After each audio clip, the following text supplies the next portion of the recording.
Assalamu alaikum class. I hope that all of you are well and safe in your homes, inshallah. From lecture 27 onwards, we are going to focus on Fourier analysis of signals. For the current lecture, we'll be studying Fourier series, which covers article 3.3 and 3.4 of your book.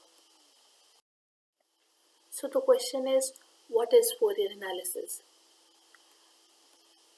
In our previous lectures, we saw that signals can be represented as a linear combination of a set of basic functions.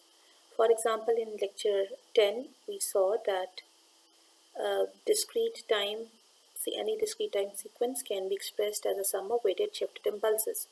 So we expressed the discrete time signal with impulse signals, the basic signals. Similarly, in assignment 1, question 1, we used ramp and unit step functions to constitute a complex function. You saw it was a complex function. So basic functions such as unit step functions, impulses, and ramp functions have previously been used in this course by us to constitute higher order signals. Similarly, we saw that for linear time invariant systems, complex exponentials are eigenvalues of LTI systems. In chapter lecture 18, we saw that if we give a complex exponential input to an LTI system, we get the same complex exponential as the output. It might be adjusted by a phase component and a magnitude component, but the frequency of the complex exponential remains the same. So that is why we have termed that the complex exponential was an eigenvalue for an LTI system. This was lecture 18. If you want to recall, you can go through that lecture again. Similarly, for our previous lectures, we've seen that Laplace transform for a continuous time signal was the spectral representation of the signal in terms of exponentials of complex frequency. What we did was we multiplied the signal by a complex exponential e raised to power st, whereas s was composed of two parts, a real part, sigma, and an imaginary part, j omega. And we saw that how can we express our signal in terms of exponentials of complex frequency in the S domain. Now, Fourier analysis derives its origin from all these properties, that it involves the decomposition of a signal in terms of sinusoidal or complex exponential components. For the class of periodic signals, for example, when you are decomposing the time domain signal, but the signal is a periodic one, in sum of complex exponentials or through complex exponentials, it will be termed as a Fourier series. When we'll be looking at finite energy signals, that is aperiodic signals, and we'll be decomposing the signals into complex exponentials, the decomposition will be called Fourier transform. I will focus that on complex exponentials in our course. However, you would have done in maths constituting a Fourier series using sinusoidal sequences.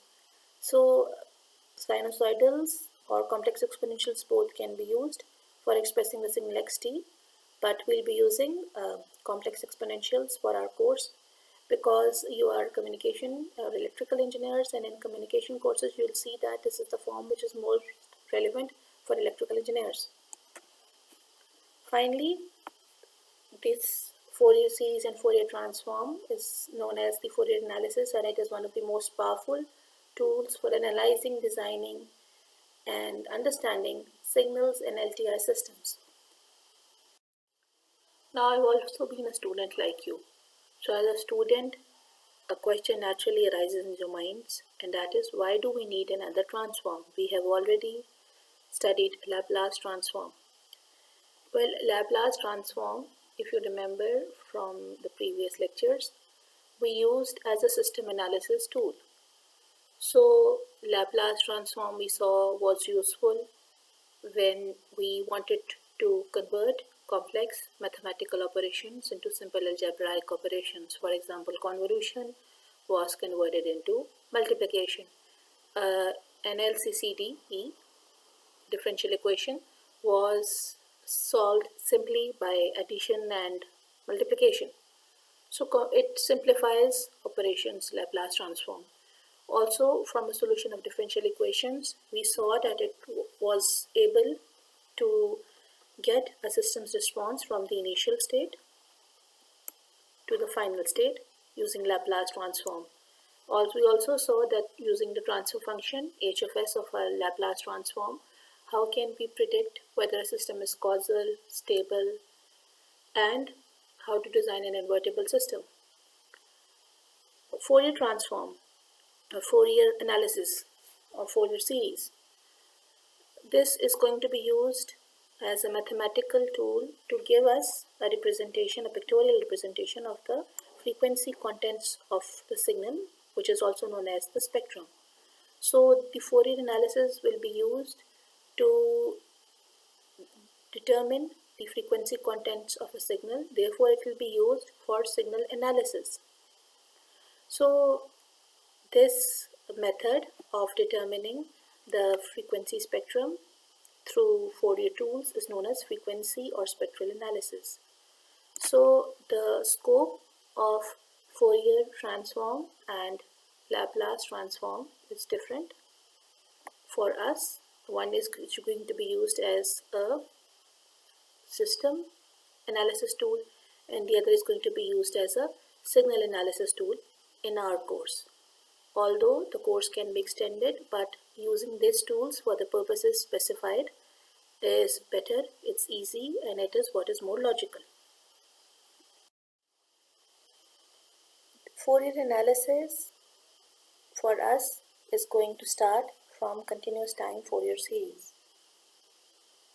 Now, why Fourier analysis was named as Fourier analysis is because it is named after its inventor, a French mathematician, Fourier, who developed Fourier analysis for analyzing heat transfer equations. But the scientific community realized that it is a much more powerful tool and could be extended to analyze spectral components of a signal as well. Fourier series for a continuous time periodic signal x of t decomposes the signal into a linear combination of harmonically related complex exponentials given as xt is equal to summation from k is equal to minus infinity to plus infinity ak into e raised to power j k omega naught t, where omega naught is equal to 2 pi by t, where capital T is the time period of the equation. This equation signifies that x of t can also be written as a sum of complex exponentials where the weight or magnitude of each complex exponential is ak. This equation is also known as analysis equation because it analyzes the frequency content of a signal. We'll see that when we plot x of t versus time and how can we determine the frequency components when we plot ak versus frequency. So the coefficient or magnitude a of k is given by 1 by t. You multiply x of t by e minus jk omega naught t and you integrate this over one time period. So this equation is known as the synthesis equation because it synthesizes or gives you the components a of k. When we determine a of k for the zeroth component, that is a naught, this complex exponential becomes 1. So we are simply integrating the signal over the time period. Therefore, this value is also known as the constant or DC value. Now the components when omega naught is equal to omega naught and k is equal to 1 are known as the fundamental frequency components or first harmonic components. Similarly, the nth frequency components, where omega naught is being multiplied by n, are known as the nth harmonic components.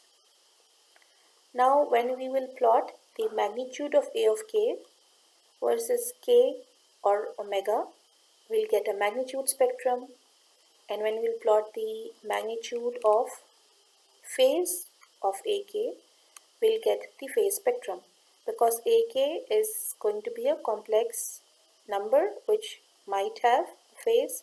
It is also going to have a magnitude. It will be having a magnitude and it will be having a phase. Now, since the spectrum will exist at multiples of k omega naught, therefore it is known as a line spectrum. These last 3 points we are going to do when we are going to do the example on the next slide. So let us determine the Fourier series of a simple cosine wave. Xt is equal to cos of omega naught t. Now, can we determine the Fourier series for such a wave? Yes, because it is a periodic signal and we can analyze a periodic signal through Fourier series.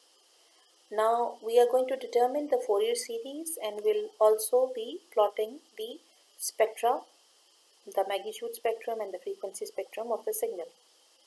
When cos of omega naught t is plotted against time, we observe that its time period t is 2 pi by omega naught, which is the time when the wave completes one cycle. And we also observe that this wave is an even symmetric wave. So, a tip for us is whenever xt is going to be expressed in terms of sinusoids, cos omega naught t or sum of sinusoids, it is easier to obtain AK by inspection rather than applying the Fourier series equation. So our x of t is cos of omega naught t. When we expand or open the cosine through using Euler's formula, we get x of t is e raised to the power j omega naught t plus e raised to the power minus j omega naught t by 2, which is equal to x of t is half e j omega naught t plus half e minus j omega naught t. Let us term it as equation 1. Now, by definition, in the previous slide, we saw that x of t in the analysis equation is expressed as x of t is equal to k varies from minus infinity to infinity, a of k e j k omega naught t. And if we open this expression, we'll see that from minus infinity to plus infinity we'll have components. For example, the component at k is equal to minus 2 has the magnitude a minus 2 and its frequency or the complex exponential is e raised to the power minus j2 omega naught t. I've just substituted k is equal to minus 2 for this expression. Similarly, the component for k is equal to minus 1 is this one. This is the component, the DC component or A naught. This is the component for k is equal to plus 1. This is the component for k is equal to plus 2 and so forth. Now, if we compare both the definitions of x of t, with this definition came from the Euler's formula and this definition comes by the definition of Fourier series, we can see that we just have two components present for the expression a minus 1 e minus j omega naught t, that is for the component at k is equal to minus 1, we get a minus 1 as 1 by 2. Similarly, for the component at a is equal to 1, where the exponential power is e j omega naught t, we get magnitude a of 1 as 1 by 2. We did not have any phase appearing here, so phase of this component is 0 and phase of a of 1 is also 0. Since we don't get any other value of ak, so ak is equal to 0 otherwise. Now let's plot these values, the values of ak. For the spectrum of cos of omega naught t, we saw that we just had two components. So when we plot these components versus k, this is what we get. The magnitude of a of k is half when k is equal to plus 1 and k is equal to minus 1. Similarly, let's say that we want to observe what's the frequency of this signal, and we plot this spectrum for omega versus omega. So when we plot this magnitude of a of k versus omega, we'll see that we get two components, one at omega naught, the value was half, and the other at minus omega naught, and its value was also half. So we see that cos of omega naught t has two frequency components. One is at omega naught and the other is at minus omega naught. These two frequency components give us a two-sided spectrum. That is a spectrum which is expressed in terms of exponential and exists on both sides of the omega axis, the positive frequencies and the negative frequencies. This is a different concept because I hope, but I think that so far you have all only studied positive frequencies. So in the coming slide, I'll just briefly explain what is negative frequency. We will discuss negative frequency in more detail in communications, but we must remember that negative frequency arises as a consequence of using complex exponentials for the representation of Fourier series. So pure cosine has two exponential components, one at positive omega naught and the other at negative omega naught, or it has only one frequency omega naught, which is true because say a cosine of 5 Hz has only one frequency, which is 5 Hz. It has two exponentials, one at plus 5 Hz and the other is minus 5 Hz. So that is how or why we say that Fourier series is capable of breaking the signal into a spectrum where the spectrum gives us information about the frequency content of the signal. Now what if we want to plot this versus f at the continuous time frequency? Or let's say that I say that the frequency omega naught, we have a sine wave of 10 Hz, and when we plot this versus omega, so this 10 now becomes 2 pi into 10, which is 20 pi Hz.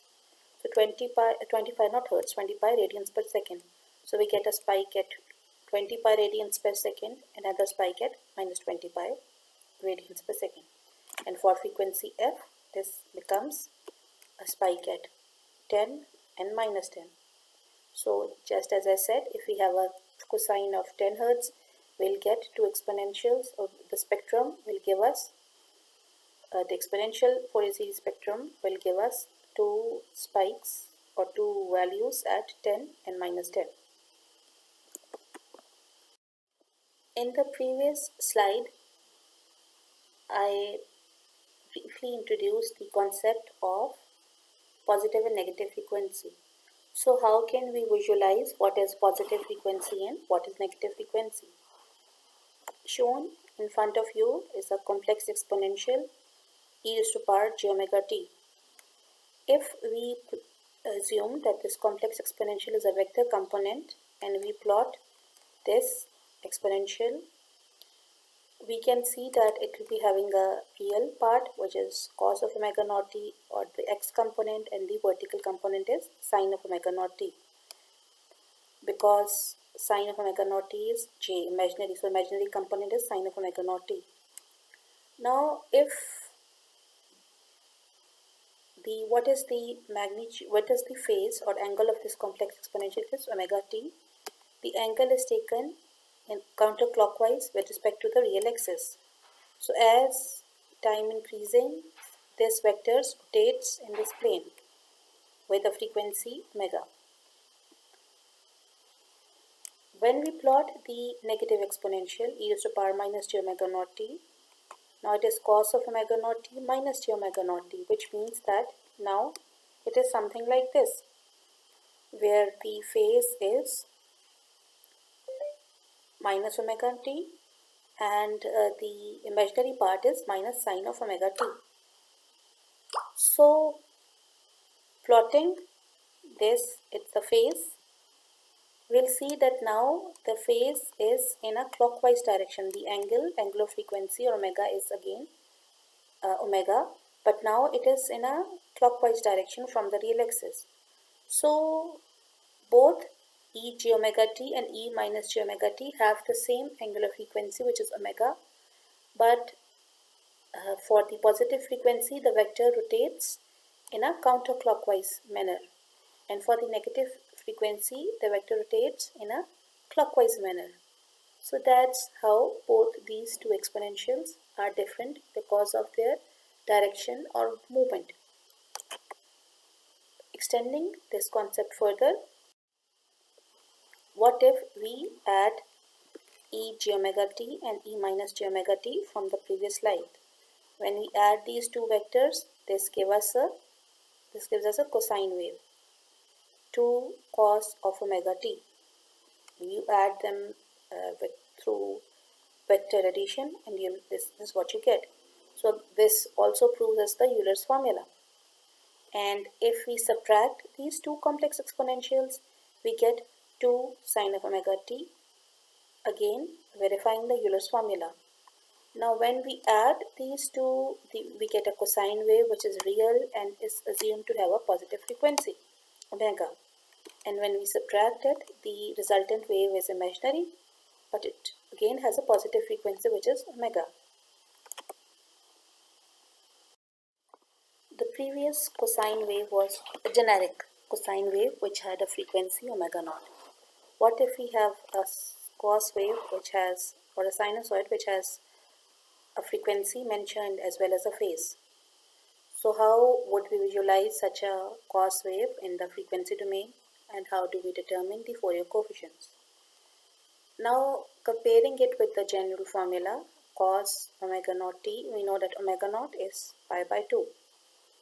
So the time period t is 2 pi by omega naught, which is 4. Again, we remember the Fourier series representation of a signal xt is given by this equation. We'll apply Euler's formula to the Coeven question, and after applying the Euler's formula, we get two components, 3 by 2 e raised to power j pi by 2t into e raised to power j pi by 4, which is the phase part, plus 3 by 2 e raised to power minus j pi by 2t into e raised to power minus j pi by 4. Now we remember that omega naught is pi by 2, so this component is for k is equal to 1 or omega naught, and this component is for k is equal to minus 1 or minus omega naught.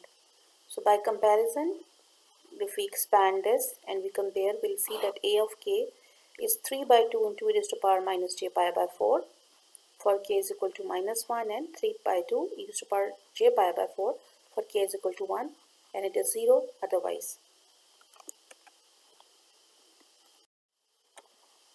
For a of k, when we plot the magnitude spectrum, we see that we will get two values, one at frequency pi by 2, which was omega naught, and the other at frequency minus pi by 2, which was for k is equal to minus 1. The component for k is equal to minus 1. So this is ak versus omega. We see that this a of k also has a phase, and the phase for k is equal to minus 1 is e raised to power minus j pi by 4, and the phase for k is equal to 1 is e raised to power j pi by 4. So when we plot this versus omega, we get a value at again the same frequency pi by 2 and minus pi by 2, and the values we can see. Now again, since this was a single cosine wave, so it had only one frequency component present. In your book, example 3.4, you are given a sum of cosine waves, and for that sum, say you had 5, 10, 15, for 20, all cosine waves present, so you'll get values at all the different frequencies. Your book plots the spectrum with respect to k only. It does not use W to plot the spectrum, but I believe that a plot of spectrum with respect to omega is more meaningful. So I'll expect you to know both these plots, how to plot versus k and how to plot versus omega. And I'll make sure that I remember when I'm giving you a question in exams or quizzes or whatever, I mention what kind of a spectrum I want. Now, since the coefficient for exponential for the series were complex numbers, complex exponentials, so we can use symmetry to simplify the calculation of coefficients for the Fourier series, and similarly to simplify to our calculation of the waveform determination. So for even functions like the cosine wave we saw, all the coefficients a of k are real. If we have odd functions x of t, all the coefficients ak are imaginary. This you can do by solving example 3.3 of your book. Then the magnitude spectrum of exponential Fourier series is even symmetric. We saw in example 1 and 2 of this current lecture that the magnitude spectrum is even symmetric. The phase spectrum of exponential Fourier series is odd symmetric, as you saw in the example 2. In example 1, we had no phase spectrum because the Fourier series had no phase. The coefficients ak had no phase. Whereas in example 2 of this lecture, we saw that we had a phase component present, and the phase component was odd symmetric. So you can just determine one set of coefficients, say for the positive values. The negative values, magnitude is going to be the same and phase is going to be negative. We'll see and observe this again in the next example. You don't have to calculate for positive 1 and negative 1 and positive 2 and negative 2 and so forth. Just calculate for say positive or negative 1 k, and rest the other coefficient for the other value follows. Similarly, if we have an even function, we know that all the coefficients of a of k will be real, and for odd functions, or all the coefficients a of k will be imaginary. This is going to affect the phase. Let us determine the Fourier series for a square wave. This is one of my favorite examples and one of the most basic examples used in signals and systems. You see, a square wave is a very flexible wave. If you shift it up, if you add an amplitude into it, it becomes a pulse train. It goes up, this side goes up, and it can become a pulse train. Similarly, whether it's odd symmetric or even symmetric also affects its properties.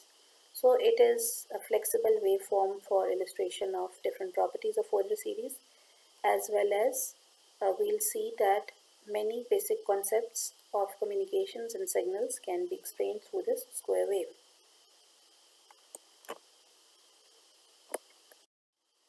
I have redrawn the square wave and labeled the amplitude axis as well. Now we see that this square wave is odd symmetric and its time period starts from minus t by 2 to t by 2 and composes one cycle. So for coefficients, now we're going to proceed through proper Fourier series determination. That is, we'll be using the formula for a of k. By definition, the formula of a of k is you multiply the given waveform by e to the power minus jk omega naught t and integrate it over one period.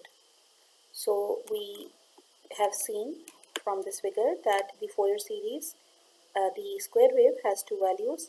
It has a value of minus a from minus t by 2 to 0, and it has a value of plus a between the interval 0 to t by 2. So we divide the integration and do piecewise integration. Once we integrate this, since it's a simple exponential, so power comes in the denominator for both these expressions. I take this minus jk omega naught outside as well as the a from the numerator outside and simply apply limits on these two exponentials. When I apply the limit for the first value, I get 1 minus e minus jk omega naught, and because of this minus t by 2, this power becomes positive. Similarly, for the other expression, we get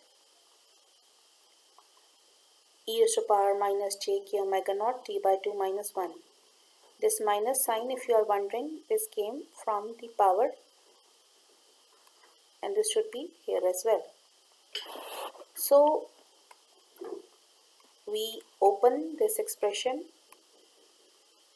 and we simplify. So we get 2 minus e minus jk omega naught t by 2 minus e raised to power minus jk omega naught t by 2. Now we remember that omega naught was equal to 2 pi by t. This means that omega naught t is equal to 2 pi, and omega naught t by 2 is equal to pi. So we substitute the values of omega naught t here and omega naught t by 2 here,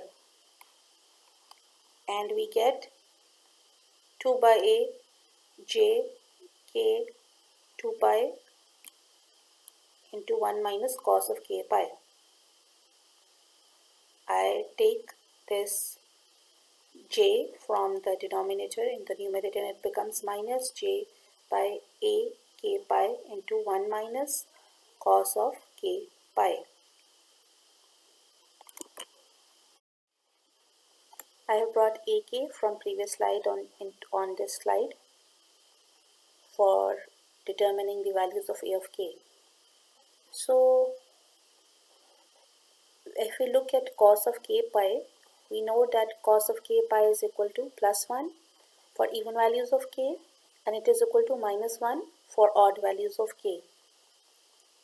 So for even values of k, this 1 minus 1 will become 0, and for odd values of k, 1 minus minus 1 becomes 2. So we have coefficients a of k is equal to minus j 2a by k pi for k is equal to odd, and it is 0 for k is equal to even, and it is also 0 for k is equal to 0, because if you take 1 minus cos of 0, it also becomes 1 and this cancels out.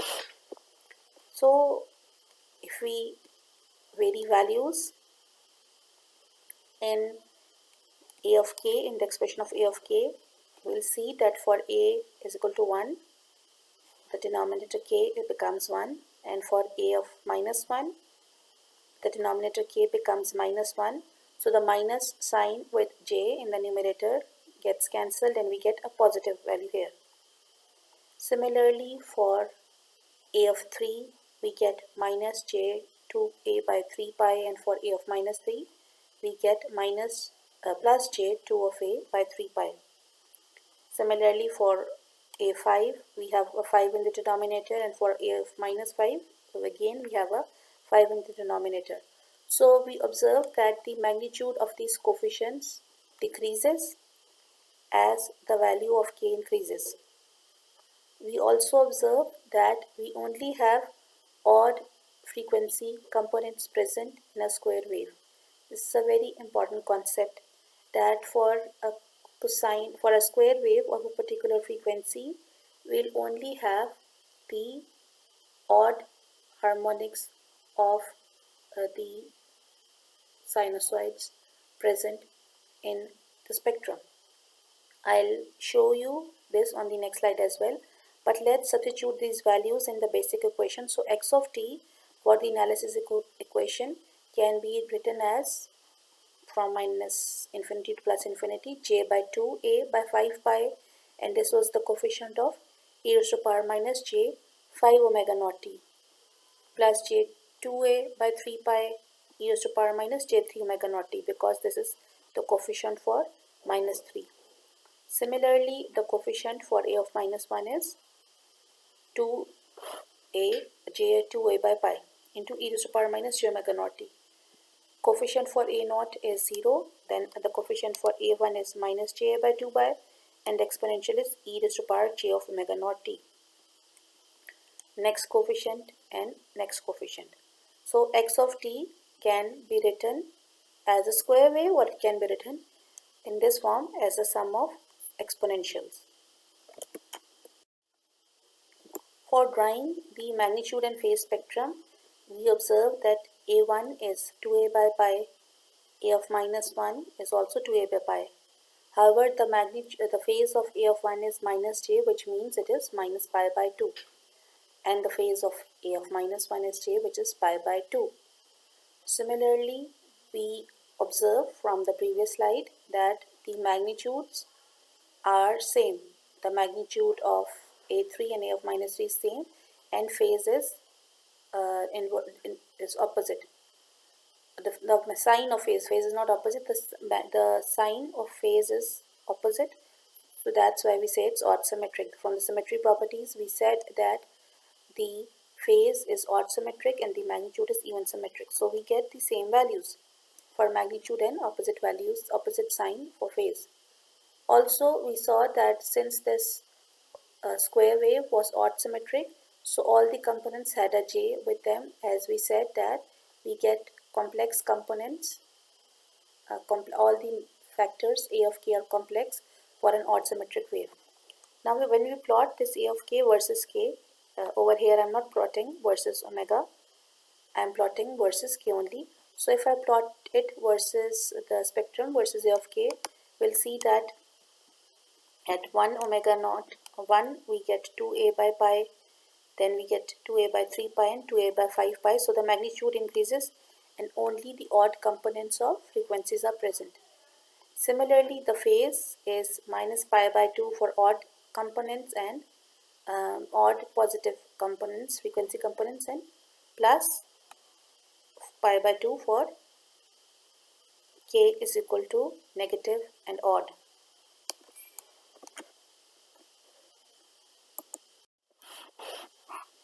In the previous slide, the spectrum was plotted with respect to k.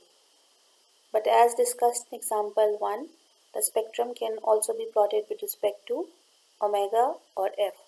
So on this slide, the spectrum a of k, the magnitude and phase spectrum, the magnitude spectrum and the phase spectrum is plotted with respect to frequency f. I leave it to you to determine how we got this x's from the previous slide.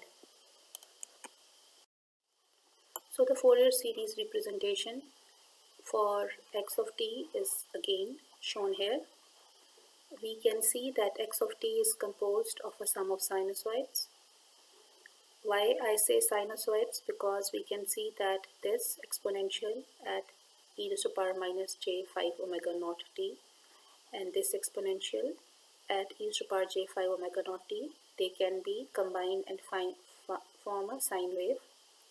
Similarly, this 3 omega naught t minus 3 omega naught t and this can form another sine wave and this can form another sine wave. So a complex a square wave can be broken down into a sum of sinusoids, and each sinusoid is harmonically related with the other, where omega naught is the fundamental frequency. Harmonically means this is 3 omega naught, this is 5 omega naught. So a square wave is composed of only the odd components of the fundamental frequency. This is also true for a rectangular wave, which you will do in as a practice problem, which will be given at the end of this lecture. So x of t can be expressed as a sum of sinusoids, What is the range of these sinusoids? We know that this range varies from minus infinity to plus infinity. So how many values are required to reconstitute x of t? Let's say we combine 7 sinusoids and see the resultant waveform. This is how the resultant waveform looks like. Does it look like a square wave? Well, not much, right? This is what happens when we reconstitute a square wave from 25 harmonics. 25 harmonics means multiples of 25th multiple of fundamental frequency. Well, does this look like a square wave? A little bit, right? Okay. This is what happens when we synthesize a square wave with 100 harmonics. That looks much better, right?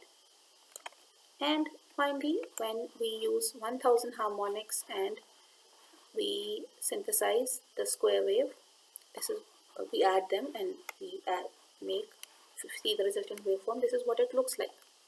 This looks much more like a square wave. But what is this spike at the discontinuity? If you observe carefully, we observe these spikes at all the point of discontinuity.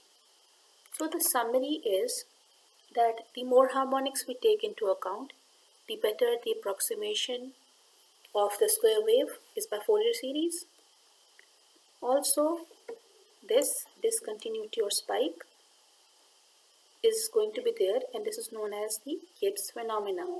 This value can be predicted and it has a value, but like you can say what value it is for a given amplitude, but we'll not discuss this value, but we must know that this discontinuity, at the point of discontinuity, there is a spike which is due to Gibbs phenomena, because again a mathematician named Gibbs searched for it and he determined the value.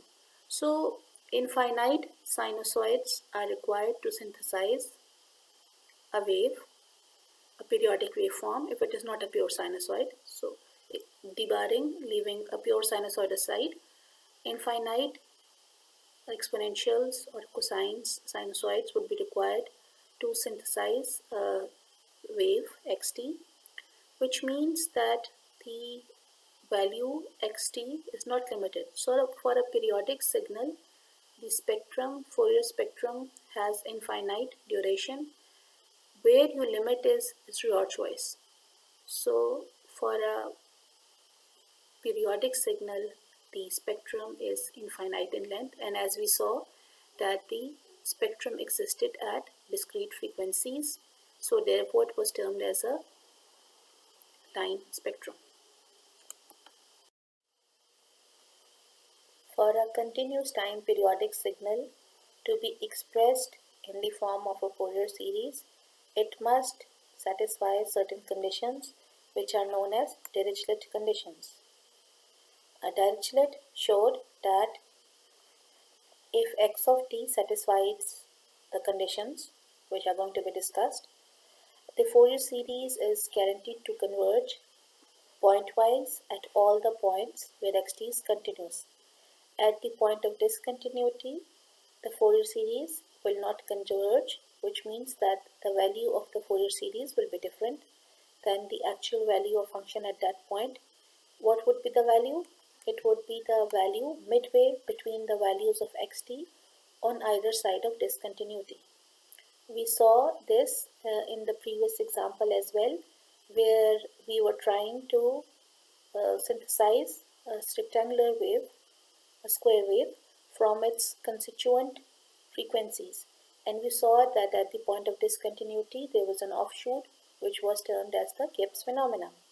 So Dirichlet also says that at the point of discontinuity the value of xt might not be what we expect, but otherwise at all other points where the function is continuous, the value of the function predicted by Fourier series and the value of the function x of t from the time domain expression is the same. So the Dirichlet conditions are: the function x of t must be absolutely integrable in one period. That is, the value of xt should converge, should not reach infinity for the period it is defined. For example, if we think of the tangent function, we know that all sinusoidal waveforms are periodic with a period of 2 pi. So tangent is periodic. And if you remember the waveform of tangent, it had the value reached infinity at a point. So what was that point? You remember it was cos of 90 degrees is 0. So whenever tangent at 90 degrees or at pi by 2 is infinite. So the function to have a Fourier series should not become infinite at any point during the time interval it is defined. That's the first Dirichlet condition. The second condition is xt must only have a finite number of discontinuities in a period. The number of discontinuities in one period should not be infinite, which if we think of, it's difficult to visualize. And number 3, the function xt must contain only a finite number of maxima, which is the maximum value, and minima, a sum of minimum values in one period. Which means that if a function reaches peak, there should be a finite number of positive peaks and finite number of negative peaks during one period. So all practical signals, including those we did in examples 1 to 3, satisfy Dirichlet conditions, and therefore a Fourier series is possible for them. To summarize today's lecture, we started with a discussion of Fourier analysis, and the focus of the lecture became Fourier series then. We saw that Fourier series decomposes periodic signals in terms of complex exponential components so that the frequency spectrum can be visualized. We can say that since complex exponentials are eigenfunctions of LTI systems, so if we know that the input x of t can be broken down into a sum of complex exponentials, then the output of the system can be predicted, because we know that the output of the system is going to be a sum of the same complex exponentials adjusted by a magnitude and a phase. So the output of a system can be predicted if the input x of t is expressed in the form of a Fourier series. At the end are given some numerical problems for practice. You have to cover book example 3.3, 3.4 and 3.5, and there's a table mentioned where you have to determine the Fourier series for the functions shown in figure. In this table, C0 stands for A0 and CK stands for AK because this table is taken from some other book.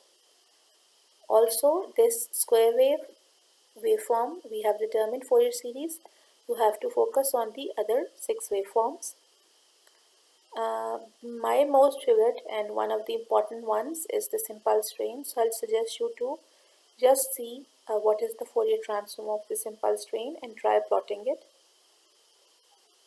I hope that you'll be able to understand today's lecture. In case of any ambiguity, you can text me or email me or comment on the lecture slides at YouTube. Wish you best of luck. Allah Hafiz.